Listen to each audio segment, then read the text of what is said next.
Hello, and welcome back to another episode of the Chris McPherson Show. Our daily dose. It is time to head further forward to day 10 of the US Open, and it is all starting to happen. It's all continuing on. We're getting to the quarterfinals. We've certainly seen some interesting results today on day 9 as we lead in. And Naomi Osaka getting past Coco Gauff was a little bit of a surprise for some, but we did allude to that being a chance yesterday when we did our preview of day 9. We then move on. Amanda Anisimova, Karolina Mukova, and Iga Swiatek did things as expected.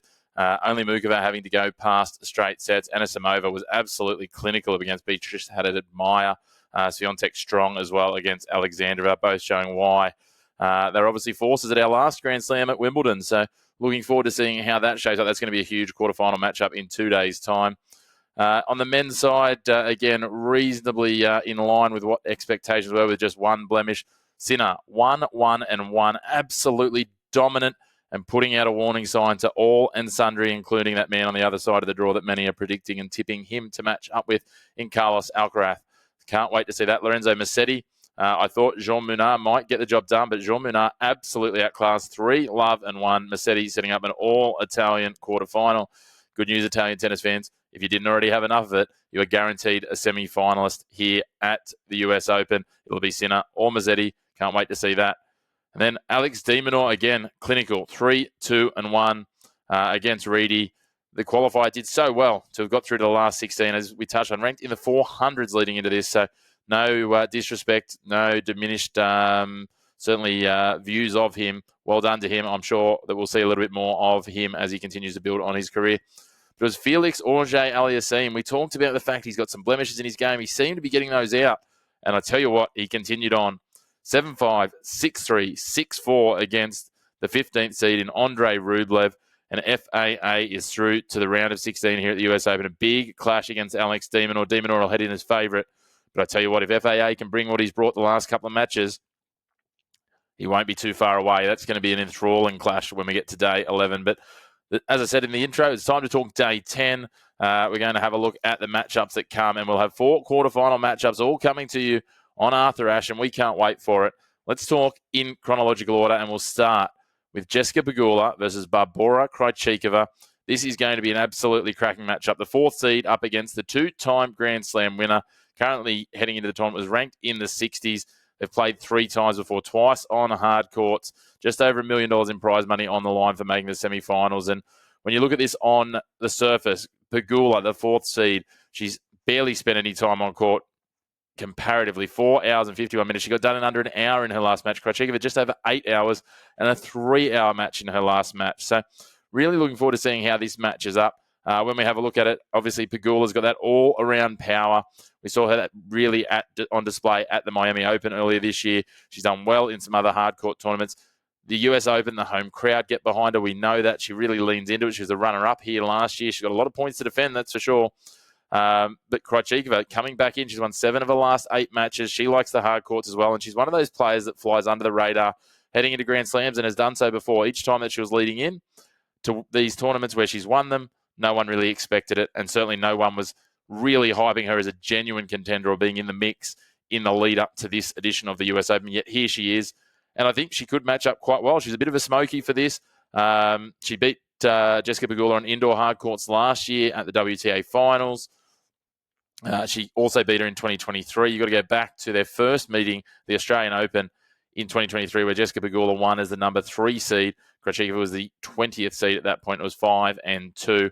I just think Pegula's all-around game and the home support is going to be a big one for her. We're going to see she's going to take this on like she did that tough clash against Victoria Azarenka, I think. She's played against some similar hitters to Krejcikova. Krejcikova, though, has obviously got past an American already in the seeds with Emma Navarro, but I think this is a very different matchup. I'm really looking forward to this. I'm looking forward to all the quarterfinals. Who wouldn't be at this point? It gets the exciting time of the year, the exciting matches. It's going to be great. It's going to be the early hours of our Wednesday morning here in Australia. But I'm going to go Pegula to win this one in 3 sets. I can't wait. I think it's going to be huge. You can never write off Barbora Krejcikova. We've talked about it before. She's got 2 Grand Slam titles where she snuck in under the radar. I'll tell you what, if she wins this, she could go very deep. She could go right through to the final and even be a chance of taking it out. But I just think it's going to be Jessica Pegula going to try and advance and trying to go one better than she did in 2024 and possibly break that duck You feel she's been there or thereabouts, and this is the best Grand Slam for her. As I said, we've been doing the men's into the women's or the women's into the men's in recent days, but we're going to follow the chronological order. Second up, the day session, it will be Yuri Lehechka coming up against Carlos Alcaraz, the second seed. Alcaraz, a five-time Grand Slam winner. The last two Grand Slam finals have been him versus Jannik Sinner, and it looks like that should be the way it plays out, but there's 6 other players in this draw at the moment that have got very different views and very different opinions of that.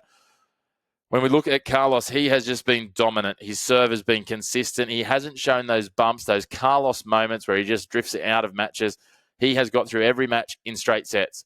It's just been absolutely phenomenal. When you have a look at what he has done across this tournament, and again, just on a huge winning run now. I think it's 11 matches since his Wimbledon final loss.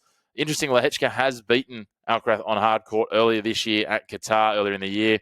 But Alcaraz beat him in June this year in London on the grass in the lead-up in the final of that Queen's Club tournament. So really interesting to see. Obviously, we know Alcaraz made the final there. He then went on to the final at Queen's. He then went on to the final at Wimbledon. He's won 2 of his last 3 tournaments from memory, if memory serves correctly. He's absolutely building. He's also now dominant here. He hasn't dropped a set. With first time we've seen him even go to a tiebreak against Rinderknecht, which is probably the best matchup in terms of similarity for how Lehechka will go about this. But how does he disrupt? He's going to have to come forward to the net. He's going to have to try and show something different to Carlos here. And I don't know that Yuri's got it in his game. Maybe he can take a set from Carlos, but I don't see him even taking this to 5, unfortunately. I think Alcaraz gets this done. I'm going to say in straight sets, actually. I just think he's so dominant. He and Sinner are just so far in front of the pack at the moment. Lehechka is continuing to improve. He's going to be, one of these other youngsters, I think, that's going to be sitting in that top 10 soon enough. But just at the moment, the way it shapes up, I just think Carlos gets this done in straight sets. Lehechka has the ability to take, as I said, certainly a set off him, but whether or not he does that, we know that Lehechka now is going to, finish this tournament maybe ranked around the 14-15 mark. It's been a great tournament for him. He has continued to make breakthroughs and improvements. As I said, I think he'll be knocking on the door of that top 10 a lot sooner rather than later.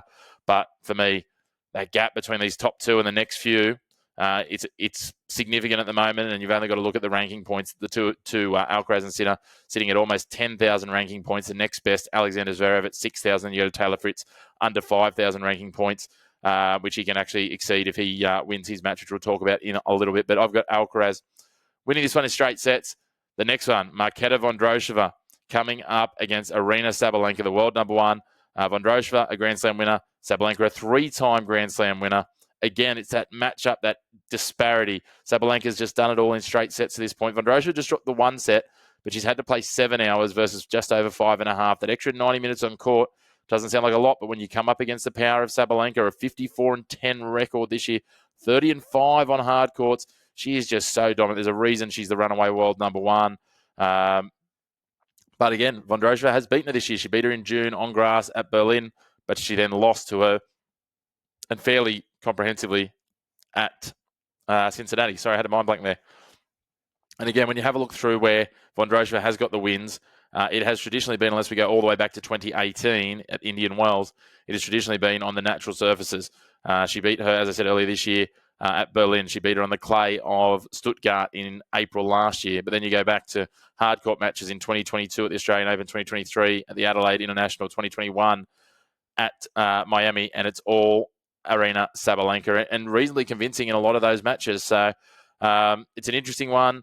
I'm just so taken with Arina Sabalenka's game. She's just such an athlete, such a power tennis player.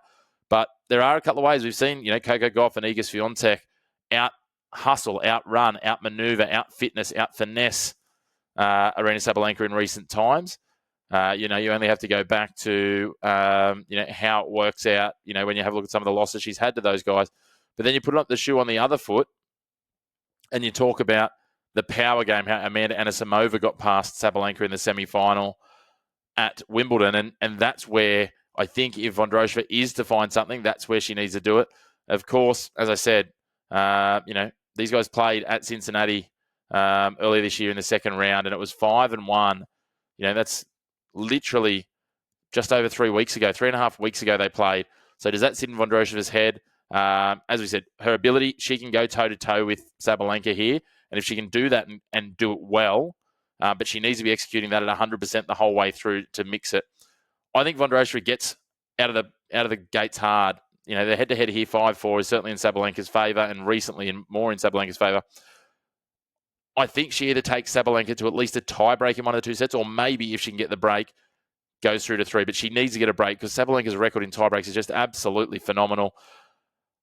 There's part of me that thinks Vondrousova takes it to 3, but I think, we're probably looking here at like a 7-6, 6-3 or a 7-6, 6-2.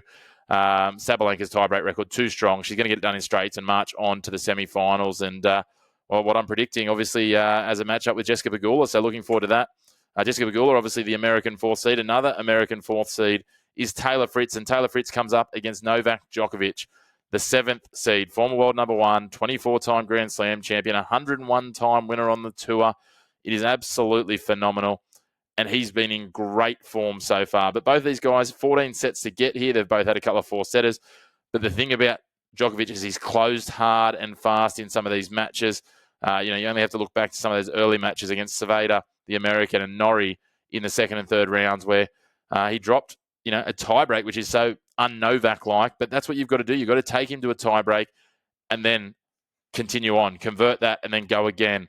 But then Djokovic, after dropping the first set against Saveda, 3-3-1, after dropping the second set in a tiebreak against Norrie, 2-3, he just has the ability still, at his age to turn up the heat. And he's had a perfect practice run for Taylor Fritz, coming up against the big serve of Jan Lennard Struff in the last match. While for Fritz, he's come against Thomas Mahatch and was clinical there. He's done a great job to this point. He fought hard against qualifiers in the second and third round to get through in 4 sets. But the damning factor, 10 love the head-to-head, including a quarterfinal matchup here 2 years ago where Djokovic won at 1-4-4. Now, Djokovic, a few months ago, people were starting to talk about him slowing down, about him starting to lose his touch. He's still a great of the game. He's still going to be dominant against the majority, but can he match it with the Sinners, the Alcaraz, the Fritz, the Sheltons as they march forward? He's certainly shown that he's absolutely at his best at the moment. And I think, for that point, I think Djokovic gets this done in 4. I think he's just going to be too strong. I don't see Fritz being able to get multiple breaks against him, even with the home crowd behind him. Fritz is certainly a phenomenal talent. He's the number 1 American player. He's top 4 ranked. He has earned that. But Novak Djokovic is just a once-in-a-generation player. Maybe a twice-in-a-generation player. We've got Roger Federer too and Rafael Nadal, but we'll call him this generation in between. He's sort of the next half generation. He's the GOAT for a reason. 24 Grand Slams. He's chasing 25. He wants to break the narrative of Sinner Alcaraz. They've played 2 Grand Slam finals together in the last 2. They could make it 3 here, and Novak Djokovic wants to be the fly in that ointment. And I think he's got the ability to get there. It'll be interesting to see how it all shapes. He's aiming for a semi-final matchup with Carlos, and that's where I think he's going to end up here. It's going to be huge. It's going to be a big match to close out Arthur Ashe. The crowd is going to be absolutely fever pitch.